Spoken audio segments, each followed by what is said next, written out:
Trucker Dave here, and today we're going to show you how to do 3 kinds of driveway alignments. So we're going to be using the Crown Vic here, so let's get with it.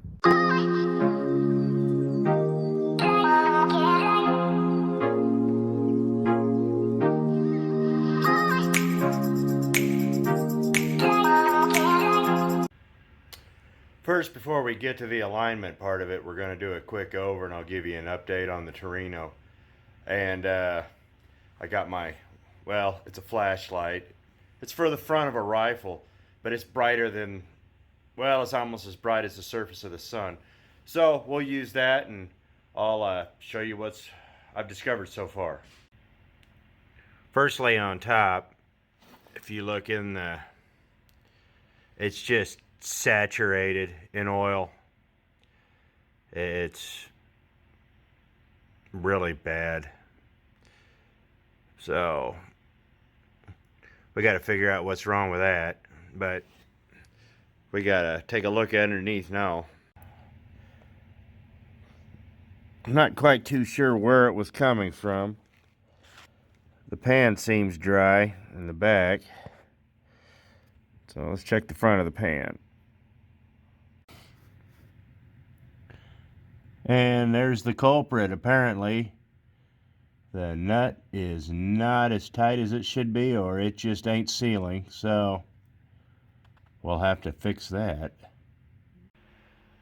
Well, it turns out the pan's fine. I'm just an idiot. I forgot to recheck the tightness once I put it on. Yeah, remember that. Alright, so the first method we're going to do over 2 string methods. Now, I'm using twine because that's all I could find, and kids aren't flying kites when it's 30 degrees in January. But we're going to use a couple of jack stands. We're going to use this twine, and I'm going to show you how to measure along the sides of these tires before we go off to the next string method. So let's go there. Okay, so we got our jack stand right there, and we got our jack stand back here. And what we're going to do, look at this, is we're going to wrap the twine around the top of the jack stand here, firm, and we're going to take it all the way to the back. I'll have to reattach that, but we'll take it all the way to the back and do the same thing back there. I have my little measure. This is for working sheet metal when I used to build airplanes. But it clicks off in tenths for the inch, and it'll work just fine. What you want is about 1 inch off this side here and measure from the rim. So I got 1.4, and over here I have 1.2. So we'll sit there and we'll move this back just a little bit. A little dab will do you on these. So the reason we're getting both sides measured is because this needs to be straight, so we can measure straight off. So we know this line is perpendicular to the car. Yeah, that's the word, perpendicular. So let's measure this, and that's right at 1 inch, and this is right now at 1.1. So I'm going to move this one out just a hair, and we'll be good. Okay, now that we've measured it from the rim out, it's 1, and it's 1 perfectly. So now we can go up to the front and measure that. We've already made sure that the wheels are perfectly straight, the steering wheel straight. So now let's check out the front wheel. So now that we measure this, we're going to measure from the rim, not the tire. We're at 1.2 here, and 1.1 here, which tells me that it's cocked in a little bit. So if we were going to straighten this out, we'd have to, now we got this right here, and I'll show you on this old axle here. Well, this is a 1930 Dodge axle that was turned into a trailer axle.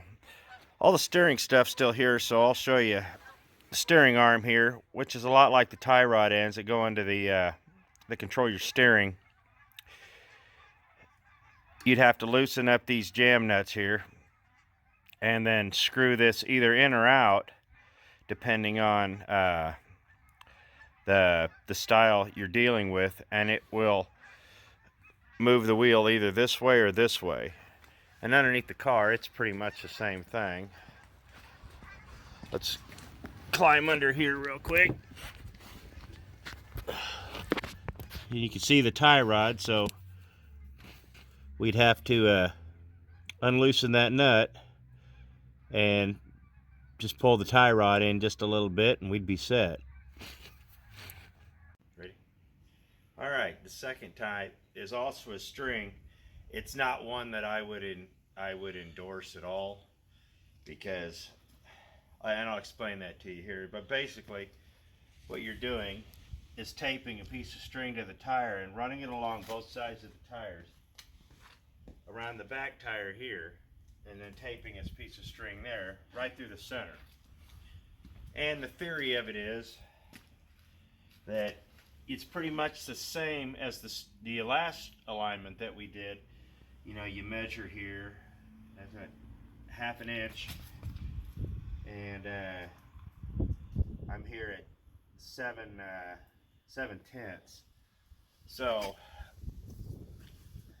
according to this, I'm a 1/10 off the opposite direction that I was with the last alignment. So that means I'm 20 off either way, but with one alignment I'm this way, and with the other alignment I'm this way.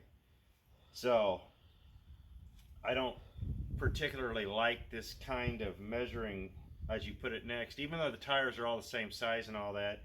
Inflation pays a lot of it. The tires in the front is heavier. They're going to swell out a little more than the rear tires, and there's just too many variables when you're dealing with things like this. If you want a truly straight line, you need to make sure it's truly straight, independent of the car, and not depend on the car itself for the straight line. So that's something to think about. So as I showed you, this is 20 off from the last in the opposite direction. So I don't recommend this, but if you absolutely have to, this will get you to the alignment shop without destroying your tire completely. So let's go off to the next alignment. All right, and the last one we're going to talk about is actually a very tried and true method, the old tape measure. Now we're going to use this old Dodge axle here. I'm going to show you how that works. Now, come over here. What we would do is put this up on a jack stand. You'd spray it with white paint all the way around as you spun it, and then you take a nail and just hold it still as you spin the tire and create you a line. Now, if you ever look at a brand new tire, especially all the new ones, they already come with the alignment marks in them. If you've ever wondered what those 3 little stripes are on a brand new tire, those are for the alignment machine. What you're basically doing is creating your own alignment mark. So you'll make that mark there, and then we use the tape measure. So I'll show you. All right, now that you've got these wonderful displays of trailer tires, we'll just say that these outer ribs right here are where the alignment marks are, because I can't spray paint. It's 34 degrees outside, and it's 34 degrees outside. So once you have the marks, you take your tape measure, you go on one side of the tire here, and you measure, and you need a longer tape measure. So let me go find one. Well, I couldn't find one of my 45 tape measures that I put where I wouldn't lose them. So I actually dug out of my grandfather's old toolbox. I found an accordion. So we'll just use this, and this will get you close. It's actually kind of funny.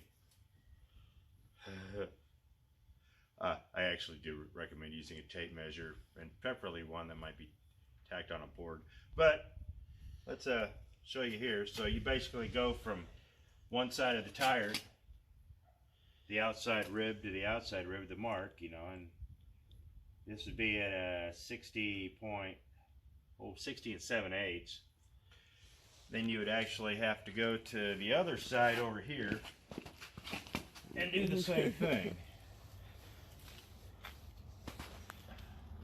And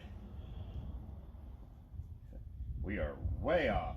But this was a trailer. So, but it helps better when you don't have all the flex in the line. But, you know, measure on both sides of the tires after you've made your marks and all that. And that'll also tell you. This is actually probably the best and most accurate way to get it, because you're actually creating your own marks, you're measuring, and you're using the actual tires. So it's not, I would prefer to do it this way, but the other two ways will work well. Okay, so really didn't go a whole lot in depth or get very deep with it. But you see, the aligning in your driveway is pretty easy. This isn't a permanent kind of thing. What it is if you do some front end work and all that, it'll get you to the alignment shop if you can't trailer it. That's pretty much all it does. Don't driveway align it and then drive it for the next year and then wonder why you've scraped out 4 sets of tires. I mean, unless you like buying used tires, you know, go ahead.